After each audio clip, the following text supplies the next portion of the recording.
ನಮಸ್ಕಾರ ಆಹಾರ ಪ್ರಿಯರೇ, ನಾನು ನಿಮ್ಮ ಉಮಾ. ಆನ್ಲೈನ್ ಅಡುಗೆಗೆ ಸ್ವಾಗತ. ಇವತ್ತು ಮಿಕ್ಸ್ ವೆಜ್ ಕೂರ್ಮಾ ರೆಸಿಪಿ ಜೊತೆ ನಿಮ್ಮ ಮುಂದೆ ಬಂದಿದ್ದೀನಿ. ಇದು ಪೂರಿ, ಚಪಾತಿ, ದೋಸೆ ಎಲ್ಲದಕ್ಕೂ ಸರಿ ಹೊಂದುವಂಥದ್ದು. ಹೋಟೆಲಲ್ಲಿ ಕೊಡ್ತಾರಲ್ಲ ಅದೇ ರೀತಿಯಲ್ಲಿ ನಾವು ಮನೆಯಲ್ಲಿ ಕೂಡ ಸುಲಭವಾಗಿ ಮಾಡ್ಕೊಳ್ಬೋದು. ಅದು ಯಾವ ಥರ ಅಂತ ಹೇಳಿ ತೋರಿಸ್ಕೊಡ್ತಾ ಇದ್ದೀನಿ. ಈ ರೆಸಿಪಿನ ಶುರು ಮಾಡೋಕ್ಕಿಂತ ಮುಂಚೆ ನಮ್ಮ ಚಾನಲ್ನ ಹೊಸದಾಗಿ ನೋಡ್ತಾ ಇದ್ದರೆ ದಯವಿಟ್ಟು ಸಬ್ಸ್ಕ್ರೈಬ್ ಮಾಡುವ ಮೂಲಕ ನನ್ನ ಪ್ರೋತ್ಸಾಹಿಸಿ. ಹಾಗೆ ಪಕ್ಕದಲ್ಲೇ ಕಾಣುವಂಥ ಬೆಲ್ ಐಕಾನ್ನ ಕ್ಲಿಕ್ ಮಾಡಿದ್ರೆ ನನ್ನ ಮುಂದಿನ ವಿಡಿಯೋ ನೋಟಿಫಿಕೇಶನ್ ನಿಮಗೆ ಬರುತ್ತೆ.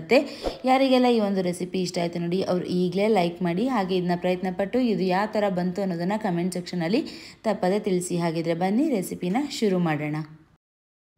ಮೊದಲಿಗೆ ಎಲ್ಲ ತರಕಾರಿಗಳನ್ನ ಚಿಕ್ಕದಾಗಿ ಕಟ್ ಮಾಡಿ ಇಟ್ಕೊಂಡಿದ್ದೀನಿ. ಇಲ್ಲಿ 2 ಕ್ಯಾರೆಟ್ನ ತೊಗೊಂಡಿದ್ದೀನಿ, ಹಾಗೆ 15 ಬೀನ್ಸ್ನ ತೊಗೊಂಡಿದ್ದೀನಿ, ಒಂದು ಸಣ್ಣ ನವಿಲುಕೋಸನ್ನ ತೊಗೊಂಡಿದ್ದೀನಿ, ಹಾಗೆ ಒಂದು ಆಲೂಗಡ್ಡೆನ ತೊಗೊಂಡಿದ್ದೀನಿ, ಹಾಗೆ ಸ್ವಲ್ಪ ಬಟಾಣಿನ ತೊಗೊಂಡಿದ್ದೀನಿ. ಇದನ್ನೆಲ್ಲ ಚಿಕ್ಕದಾಗಿ ಕಟ್ ಮಾಡಿಕೊಂಡು ಕುಕ್ಕರ್ಗೆ ಹಾಕ್ಕೊಳ್ತಾ ಇದ್ದೀನಿ. ನಿಮಗೆ ಯಾವ ತರಕಾರಿ ಇಷ್ಟ ಇದೆ ನೋಡಿ ಅದನ್ನು ಹಾಕ್ಕೊಳ್ಳಿ. ಇಷ್ಟ ಆಗಲಾರ್ದನ್ನ ಸ್ಕಿಪ್ ಮಾಡಿ ಕೂಡ ಮಾಡ್ಕೊಳ್ಬೋದು. ಹಾಗೆ ಇದ್ರ ಜೊತೆ ಹೂಕೋಸು ಹಾಕ್ಕೊಂಡು ಮಾಡಿಕೊಂಡ್ರೂ ಚೆನ್ನಾಗಿರುತ್ತೆ. ತರಕಾರಿನ ಚಿಕ್ಕದಾಗಿಯೇ ಕಟ್ ಮಾಡ್ಕೊಳ್ಬೇಕು. ಈಗ ಇದನ್ನೆಲ್ಲ ಕುಕ್ಕರ್ಗೆ ಹಾಕ್ಕೊಂಡಿದ್ದೀನಿ. ಇದಕ್ಕೆ ಒಂದು ಸ್ವಲ್ಪ ಉಪ್ಪನ್ನ ಹಾಕ್ಕೊಳ್ತಾ ಇದ್ದೀನಿ. ಹಾಗೆ ಒಂದು ಗ್ಲಾಸ್ನಷ್ಟು ನೀರನ್ನು ಹಾಕ್ಕೊಳ್ತಾ ಇದ್ದೀನಿ. ತರಕಾರಿ ಬೇಯೋಷ್ಟು ಹಾಕ್ಕೊಂಡ್ರೆ ಸಾಕಾಗತ್ತೆ. ಚಮಚದ ಸಹಾಯದಿಂದ ಎಲ್ಲ ನೀಟಾಗಿ ಕಲಿಸ್ಕೊಂಡ್ಬಿಟ್ಟು ಕುಕ್ಕರ್ ಲಿಡ್ನ ಕ್ಲೋಸ್ ಮಾಡಿ ಸ್ಟವ್ ಮೇಲೆ ಇಡೋಣ. 1 ವಿಸಿಲ್ ಹೊಡ್ಸ್ಕೊಳ್ಬೇಕಾಗತ್ತೆ ಅಷ್ಟೇ. ಜಾಸ್ತಿ ವಿಸಿಲ್ ಹೊಡೆದ್ಬಿಟ್ರೆ ಮೆತ್ತಗಾಗ್ಬಿಡುತ್ತೆ ತರಕಾರಿ, ಅವಾಗ ಚೆನ್ನಾಗಾಗಲ್ಲ. ಕೇವಲ 1 ವಿಸಿಲ್ ಹೊಡಿಸ್ಕೊಂಡು ನಾವು ಇಳಿಸ್ಕೊಂಡ್ರೆ ಸಾಕಾಗುತ್ತೆ. ಈಗ ಇದು ವಿಸಿಲ್ ಬರಲಿ, ಅಷ್ಟೊತ್ತಲ್ಲಿ ನಾವು ಮಸಾಲೆಗೆ ಫ್ರೈ ಮಾಡ್ಕೊಳ್ಳೋಣ. ಒಂದು ಪ್ಯಾನ ಇಟ್ಕೊಂಡಿದ್ದೀನಿ, ಅದಕ್ಕೆ 2 ಚಮಚದಷ್ಟು ಎಣ್ಣೆನ ಹಾಕ್ಕೊಂಡಿದ್ದೀನಿ. ಎಣ್ಣೆ ಬಿಸಿ ಆಗಲಿ. ಎಣ್ಣೆ ಬಿಸಿಯಾಗಿದೆ. ಇದಕ್ಕೆ 2 ಮೀಡಿಯಮ್ ಸೈಜ್ ಈರುಳ್ಳಿನ ಉದ್ದವಾಗಿ ಕಟ್ ಮಾಡಿಕೊಂಡು ಹಾಕ್ಕೊಳ್ತಾ ಇದ್ದೀನಿ. ನೀವು ಎಷ್ಟು ಜನಕ್ಕೆ ಮಾಡ್ತಾಯಿದ್ದೀರ ಅನ್ನೋದು ನೋಡ್ಕೊಂಡ್ಬಿಟ್ಟು ಈರುಳ್ಳಿನ ತೊಗೊಳ್ಬೇಕಾಗತ್ತೆ. ಈರುಳ್ಳಿನ 2 ರಿಂದ 3 ನಿಮಿಷಗಳ ಕಾಲ ಫ್ರೈ ಮಾಡ್ಕೊಳ್ಬೇಕು. ಈರುಳ್ಳಿ ಹಸಿ ವಾಸನೆ ಹೋಗೋವರೆಗೂ ಫ್ರೈ ಮಾಡಿಕೊಂಡ್ರೆ ಸಾಕಾಗುತ್ತೆ. ಹಾಗೆ 2 ಹಣ್ಣಾಗಿರೋವಂಥ ಟೊಮೆಟೊನ ಉದ್ದವಾಗಿ ಕಟ್ ಮಾಡಿಕೊಂಡು ಹಾಕ್ಕೊಂಡಿದ್ದೀನಿ. ಇದನ್ನು ಕೂಡ ಫ್ರೈ ಮಾಡ್ಕೊಳ್ಬೇಕು. ಹಣ್ಣಾಗಿರೋಂಥ ಟೊಮೆಟೊನೇ ಉಪಯೋಗಿಸಿ. 4 ಹಸಿಮೆಣಸಿನ್ಕಾಯಿನ ಸೇರಿಸ್ಕೊಳ್ತಾ ಇದ್ದೀನಿ. ಖಾರನ ನೋಡಿಕೊಂಡು ಸೇರಿಸ್ಕೊಳ್ಳಿ. ಇದಕ್ಕೆ ಮತ್ತೆ ನಾವು ಒಣಮೆಣಸಿನ್ಕಾಯಿ ಕೂಡ ಸೇರಿಸ್ಕೊಳ್ಬೇಕಾಗತ್ತೆ. ಹಾಗಾಗಿ ನೋಡಿಕೊಂಡು ಮೆಣಸಿನ್ಕಾಯಿನ ಹಾಕ್ಕೊಳ್ಳಿ. ಇಲ್ಲಿ ಎಲ್ಲ ಮಸಾಲೆ ಪದಾರ್ಥಗಳನ್ನ ಇಟ್ಕೊಂಡಿದ್ದೀನಿ. ಇದರಲ್ಲಿ ಒಂದು ಪಲಾವ್ ಎಲೆ, 1 ಇಂಚಷ್ಟು ಚಕ್ಕೆ, ಹಾಗೆ 5 ಲವಂಗ, ಹಾಗೆ 5 ರಿಂದ 6 ಮೆಣಸು, ಒಂದು ಸ್ವಲ್ಪ ಜಾಪತ್ರೆ, ಹಾಗೆ ಒಂದು 3 ಏಲಕ್ಕಿ, ಒಂದು 8 ರಿಂದ 9 ಒಣಮೆಣಸಿನ್ಕಾಯಿ, 1 ಚಮಚದಷ್ಟು ಸೋಂಪು, ಹಾಗೆ ಒಂದು ಗಡ್ಡೆಯಷ್ಟು ಬೆಳ್ಳುಳ್ಳಿ, ಹಾಗೆ ಒಂದು 2 ಇಂಚಷ್ಟು ಶುಂಠಿನ ಇಟ್ಕೊಂಡಿದ್ದೀನಿ. ಒಣಮೆಣಸಿನ್ಕಾಯಿನ ನೋಡಿಕೊಂಡು ಸೇರಿಸ್ಕೊಳ್ಳಿ. ಹಸಿಮೆಣಸಿನ್ಕಾಯಿ ಹಾಗೆ ಒಣಮೆಣಸಿನ್ಕಾಯಿ ಎರಡೂ ಹಾಕ್ಕೊಳ್ತಾ ಇದ್ದೀವಿ, ಹಾಗಾಗಿ ನೋಡಿಕೊಂಡು ಸೇರಿಸ್ಕೊಳ್ಳಿ. ಇದಿಷ್ಟನ್ನು ಮಸಾಲೆ ಪದಾರ್ಥಗಳನ್ನೆಲ್ಲ ಸೇರಿಸ್ಕೊಂಡು ಫ್ರೈ ಮಾಡ್ಕೊಳ್ಬೇಕಾಗತ್ತೆ. ನಿಮ್ಮ ಹತ್ರ ಶುಂಠಿ ಬೆಳ್ಳುಳ್ಳಿ ಪೇಸ್ಟ್ ಇತ್ತು ಅಂತಂದರೆ ಡೈರೆಕ್ಟಾಗಿ ಅದನ್ನು ಸೇರಿಸ್ಕೊಂಡು ಕೂಡ ಮಾಡ್ಕೊಳ್ಬೋದು. ಹಾಗೆ ಒಂದು ಸ್ವಲ್ಪ ಕೊಬ್ಬರಿನ ಸಣ್ಣದಾಗಿ ಕಟ್ ಮಾಡಿಕೊಂಡು ಸೇರಿಸ್ಕೊಂಡಿದ್ದೀನಿ. ಒಂದು ಹೋಳಲ್ಲಿ ಅರ್ಧದಷ್ಟು ಕೊಬ್ಬರಿನ ಸೇರಿಸ್ಕೊಂಡಿದ್ದೀನಿ. ಕೊಬ್ಬರಿನ ಸೇರಿಸ್ಕೊಂಡು 2 ರಿಂದ 3 ನಿಮಿಷಗಳ ಕಾಲ ಫ್ರೈ ಮಾಡ್ಕೊಳ್ಬೇಕು. ಇಲ್ಲಿ ತುಂಬ ಏನು ಫ್ರೈ ಮಾಡ್ಕೊಳ್ಳೋವಂಥ ಅವಶ್ಯಕತೆ ಇರೋದಿಲ್ಲ.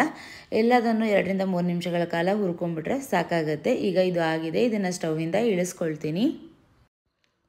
ಇದು ತಣ್ಣಗಾಗಲಿ. ಒಂದು ತಟ್ಟೆಗೆ ಹಾಕ್ಬಿಟ್ಟು ಇದು ಆರೋದಕ್ಕೆ ಇಟ್ಕೊಂಡಿದ್ದೀನಿ. ಈಗ ಕುಕ್ಕರ್ ವಿಸಿಲ್ ಕೂಡ ಆಗಿದೆ. ತೆಗೆದ್ಬಿಟ್ಟು ನೋಡೋಣ. ಎಲ್ಲ ತರಕಾರಿಗಳು ನೀಟಾಗಿ ಬೆಂದಿದೆ. ಒಂದೇ ವಿಸಿಲ್ಗೆ ಆಫ್ ಮಾಡ್ಕೊಳ್ಬೇಕು, ನೆನಪಲ್ಲಿ ಇಟ್ಕೊಳ್ಳಿ. ಇವಾಗ ಇದನ್ನು ಸ್ಟಿನ್ನರ್ಗೆ ಹಾಕಿ ತರಕಾರಿಯಲ್ಲಿರುವಂಥ ನೀರನ್ನೆಲ್ಲ ಶೋಧಿಸ್ಕೊಂಡು ಇಟ್ಕೊಂಡಿದ್ದೀನಿ. ನಂತರ ಒಂದು ಬಾಣಲಿನ ಇಟ್ಕೊಂಡು ಅದಕ್ಕೆ 3 ಚಮಚದಷ್ಟು ಎಣ್ಣೆನ ಹಾಕ್ಕೊಂಡಿದ್ದೀನಿ. ಎಣ್ಣೆ ಬಿಸಿ ಆಗಲಿ. ಎಣ್ಣೆ ಬಿಸಿಯಾದ ನಂತರ ಒಂದು ಪಲಾವ್ ಎಲೆನ ಹಾಕ್ಕೊಂಡಿದ್ದೀನಿ. ಹಾಗೆ ಒಂದು ಸ್ವಲ್ಪ ಜೀರಿಗೆನ ಹಾಕ್ಕೊಂಡಿದ್ದೀನಿ. ಜೀರಿಗೆ ಚೆನ್ನಾಗಿ ಚಿಟಗುಟ್ಲಿ. ನಂತರ ಶೋಧಿಸಿಟ್ಕೊಂಡಿರೋಂಥ ತರಕಾರಿನ ಇದಕ್ಕೆ ಸೇರಿಸ್ಕೊಳ್ತಾ ಇದ್ದೀನಿ. ತರಕಾರಿನ ಈ ಥರ ಎಣ್ಣೆಯಲ್ಲಿ ಫ್ರೈ ಮಾಡ್ಕೊಳ್ಳೋದ್ರಿಂದ ಈ ಕೂರ್ಮಗೆ ಒಂದು ಒಳ್ಳೆ ಟೇಸ್ಟ್ ಕೊಡುತ್ತೆ. ಹಾಗೆ ಒಂದು ಅರ್ಧ ಚಮಚದಷ್ಟು ಅರಿಶಿನ ಪುಡಿನ ಹಾಕ್ಕೊಳ್ತಾ ಇದ್ದೀನಿ. ಹಾಗೆ ಇದಕ್ಕೆ ರುಚಿಗೆ ತಕ್ಕಷ್ಟು ಉಪ್ಪನ್ನು ಸೇರಿಸ್ಕೊಳ್ತಾ ಇದ್ದೀನಿ. ತರಕಾರಿ ಬೇಯಿಸೋ ಮುಂದೆ ಕೂಡ ಉಪ್ಪನ್ನು ಸೇರಿಸ್ಕೊಂಡಿದ್ದೆ, ಹಾಗಾಗಿ ನೋಡಿಕೊಂಡು ಸೇರಿಸ್ಕೊಳ್ಳಿ. ತರಕಾರಿ ಎಲ್ಲ ಫ್ರೈ ಆಗಲಿ. ಇದು ಫ್ರೈ ಆಗೋಷ್ಟರಲ್ಲಿ ನಾವು ಮಸಾಲೆನ ರುಬ್ಕೊಳ್ಳೋಣ. ಜಾರನ್ನ ತೊಗೊಂಡಿದ್ದೀನಿ, ಅದಕ್ಕೆ ನೆನೆಸಿಟ್ಟಿರುವಂಥ ಗೋಡಂಬಿನ ಹಾಕ್ಕೊಳ್ತಾ ಇದ್ದೀನಿ. ಇಲ್ಲಿ ಒಂದು 15 ರಿಂದ 20 ಗೋಡಂಬಿ ಇದೆ. 20 ನಿಮಿಷಗಳ ಕಾಲ ನೆನೆಸ್ಕೊಂಡಿದ್ದೀನಿ. ನೆನೆಸ್ಕೊಂಡಿರೋಂಥ ಗೋಡಂಬಿ ಆದರೆ ಚೆನ್ನಾಗಾಗುತ್ತೆ. ಹಾಗೆ 1 ಚಮಚದಷ್ಟು ಗಸಗಸೆನ ಹಾಕ್ಕೊಂಡಿದ್ದೀನಿ. ಹಾಗೆ ಮುಂಚೆನೇ ಹುರಿದಿಟ್ಕೊಂಡಿರೋಂಥ ಮಸಾಲೆನ ರುಬ್ಬೋದಕ್ಕೆ ಸೇರಿಸ್ಕೊಳ್ತಾ ಇದ್ದೀನಿ. ನೆನೆಸಿಟ್ಟಿರುವಂಥ ಗೋಡಂಬಿನೇ ಹಾಕ್ಕೊಳ್ಳಿ, ಅಂದರೆ ರುಬ್ಬೋದಕ್ಕೆ ಚೆನ್ನಾಗಾಗುತ್ತೆ, ನೀಟಾಗಿ ಪೇಸ್ಟ್ ಆಗುತ್ತೆ. ಇಲ್ಲ ಅಂತಂದರೆ ಅದು ಹಾಗೇ ಇರುತ್ತೆ. ಹಾಗಾಗಿ ಗೋಡಂಬಿ ಹಾಗೆ ಗಸಗಸೆಯನ್ನು ಸ್ಕಿಪ್ ಮಾಡ್ಕೊಳ್ಳೋಕ್ಕೆ ಹೋಗಬೇಡಿ. ಅದೇ ಕೂರ್ಮಗೆ ಒಂದು ತಿಕ್ ಕನ್ಸಿಸ್ಟೆನ್ಸಿ ಕೊಡುತ್ತೆ. ಇದನ್ನು ನೀಟಾಗಿ ನುಣ್ಣಗೆ ರುಬ್ಕೊಳ್ಬೇಕಾಗತ್ತೆ. ಈಗ ರುಬ್ಕೊಂಡಿದ್ದಾಗಿದೆ. ರುಬ್ಕೊಳ್ಳೋಕೆ ಏನಾದರೂ ನೀರು ಬೇಕಾಯ್ತಂದರೆ ಸ್ವಲ್ಪ ನೀರನ್ನು ಸೇರಿಸ್ಕೊಂಡು ಕೂಡ ರುಬ್ಕೊಳ್ಬೋದು. ಇದನ್ನೀಗ ಬೆಂದಿರೋಂಥ ತರಕಾರಿಗೆ ಸೇರಿಸ್ಕೊಳ್ತಾ ಇದ್ದೀನಿ. ಮಸಾಲೆನ ಎಲ್ಲ ಚೆನ್ನಾಗಿ ಮಿಕ್ಸ್ ಮಾಡ್ಕೊಳ್ಬೇಕು. ಹಾಗೆ ಜಾರ್ಗೆ ಸ್ವಲ್ಪ ನೀರನ್ನು ಸೇರಿಸ್ಕೊಂಡು ಹಾಕ್ಕೊಳ್ತಾ ಇದ್ದೀನಿ. ನಿಮ್ಗೆ ಏನಾದರೂ ಕೂರ್ಮ ತೆಳುವಾಗಿ ಬೇಕು ಅಂದರೆ ಸ್ವಲ್ಪ ನೀರನ್ನು ಜಾಸ್ತಿ ಸೇರಿಸ್ಕೊಳ್ಳಿ. ಗಟ್ಟಿಯಾಗಿ ಬೇಕು ಅಂದರೆ ಸ್ವಲ್ಪ ನೀರನ್ನು ಸೇರಿಸ್ಕೊಂಡು ಕುದಿಸ್ಕೊಳ್ಬೋದು. ಇದನ್ನೆಲ್ಲ ಚೆನ್ನಾಗಿ ಮಿಕ್ಸ್ ಮಾಡಿಕೊಂಡು ಎಲ್ಲನೂ ಹೊಂದ್ಕೊಳ್ಬೇಕು. ಆ ಥರ ಮಿಕ್ಸ್ ಮಾಡ್ಕೊಂಡ್ಬಿಟ್ಟು ಉಪ್ಪನ್ನು ಚೆಕ್ ಮಾಡ್ಕೊಳ್ಳಿ. ಬೇಕು ಅಂದರೆ ಸ್ವಲ್ಪ ಉಪ್ಪನ್ನು ಸೇರಿಸ್ಕೊಳ್ಬೋದು. ಹಾಗೆ ಇದನ್ನ ಒಂದು ಲಿಡ್ನ ಮುಚ್ಚಿಬಿಟ್ಟು ಕುದಿಯೋದಕ್ಕೆ ಬಿಡೋಣ. ಇದು ಚೆನ್ನಾಗಿ ಕುದಿದೆ ನೋಡಿ. ಈಗ ಇದಕ್ಕೆ ಸ್ವಲ್ಪ ಕೊತ್ತಂಬರಿ ಸೊಪ್ಪು ಹಾಗೆ 1 ಚಮಚದಷ್ಟು ತುಪ್ಪ ಹಾಕಿದರೆ ಹೋಟೆಲ್ಗಿಂತಲೂ ರುಚಿಯಾಗಿರುವಂಥ ವೆಜ್ ಕೂರ್ಮ ಮನೆಯಲ್ಲಿನೇ ರೆಡಿ ಮಾಡ್ಕೊಳ್ಬೋದು.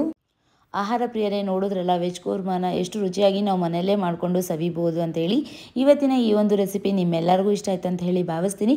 ಇಷ್ಟ ಆಗಿದ್ದರೆ ಒಂದು ಲೈಕ್ನ ಮಾಡಿ. ಹಾಗೆ ನಮ್ಮ ಚಾನಲ್ನ ಹೊಸದಾಗಿ ನೋಡ್ತಾ ಇದ್ದರೆ ದಯವಿಟ್ಟು ಸಬ್ಸ್ಕ್ರೈಬ್ ಮಾಡಿಕೊಂಡು ನನ್ನ ಪ್ರೋತ್ಸಾಹಿಸಿ. ಮತ್ತು ಇನ್ನೊಂದು ರುಚಿಕರವಾದ ಅಡುಗೆ ಜೊತೆ ನಿಮ್ಮ ಮುಂದೆ ಬರ್ತೀನಿ. ಅಲ್ಲಿವರೆಗೂ ಧನ್ಯವಾದಗಳು.